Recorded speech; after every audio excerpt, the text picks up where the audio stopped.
One of the country's most powerful figures is a quiet Southern gentleman from Kentucky. But never, ever underestimate Senator Mitch McConnell of Kentucky. He is the majority leader of the United States Senate. It's a job he has held since 2015 and will hold until 2019. He and the GOP hopes he holds it far beyond that. Senator McConnell is an unusually elusive figure on Capitol Hill. You can usually find him at the University of Louisville Cardinal football game, but not around the Senate.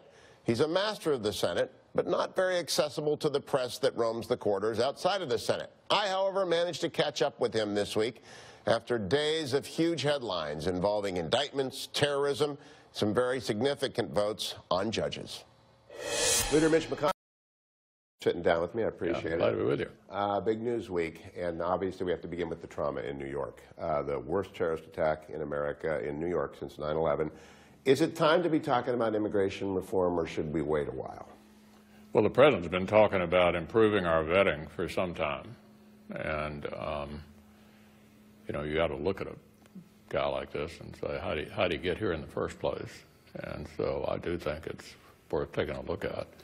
In your office, there's a picture of Henry Clay, the great Kentucky compromiser. Is there a compromise to be had on immigration that will get us DACA, some border security, and some initial vetting from people from suspect countries? Yeah, I think so. Yeah. The Democrats desperately want DACA. Republicans are not necessarily opposed to that. The president has set it up in such a way that we have an incentive to act here because he's given us 6 months to come up with a proposal. I think there ought to be something related to making the American legal immigration system better, achieved along with DACA.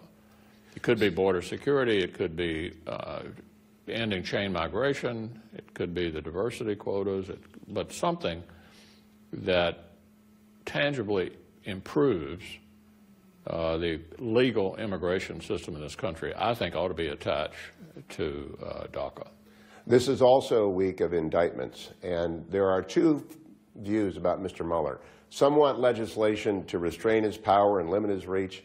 Others want legislation to keep him safe from being fired. Do you think Congress has any role in legislating about the special counsel right now? I don't think so. I don't hear much pressure to pass anything. There's been no indication that the President or the White House are not cooperating with the special counsel.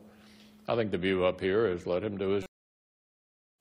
And finally, we've got the tax bill that dropped on the day that we're talking, and it's got some controversial provisions in it. There's a $500,000 limit for new homes on mortgage interest. The realtors are going to be coming after the bill. The state and local income tax deduction is dead. Corporate tax is permanent. Is this going to make it through the Senate if it makes it through the House? Well, we'll have a companion bill that the Finance Committee will reveal a little bit later. Comprehensive tax reform is always challenging because if you achieve your goal, and the goals here are middle-class tax relief plus changes in the business tax structure that make it less likely your job goes overseas. That's the core of the bill. In order to get those rates down, both for individuals and for businesses, both corporations and what we call pass-throughs, you've got to get rid of some of the preferences. But at the end of the day, nobody in the middle class is going to get a tax increase. And we are committed to middle-class tax relief and business tax changes that keep our jobs here in America. Now, your colleague Tom Cotton has floated raising revenue by getting rid of the individual mandate from Obamacare.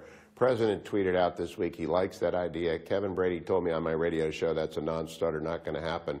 Will you allow an amendment in regular order that raises the possibility of getting rid of the individual mandate? Well, the process we're going to use here in the Senate is wide open for amendments, both in the Finance Committee and once it gets to the floor. So anybody who's got a good idea will be able to offer it. So you're going to get some Democrat votes on this, you think?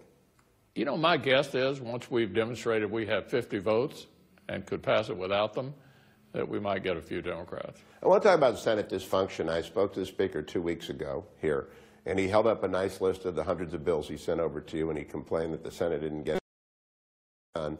Same time, Steve Bannon's hitting you with a sledgehammer. And I keep thinking back to 10 when we ran Christine O'Donnell and we ran Sharon Angle and lost, and 12 I'm a Republican, people know that. We ran Murdoch in Indiana and Todd Aiken, and we lost. If you had those 4 votes, would Obamacare be repealed right now? Yeah, and we'd have been in the majority a lot sooner. So what this is really about, this particular element that you're referring to specializes in losing elections. In 2010 and 2012, we took a kind of passive view toward primaries. Some of these unelectable people were actually nominated, and what they all have in common is they're not in the Senate. So we intend to be aggressively involved in primaries where it's a choice between someone who can actually win, help us maintain our majority, and help us support the president's agenda, and people who are guaranteed to lose in November.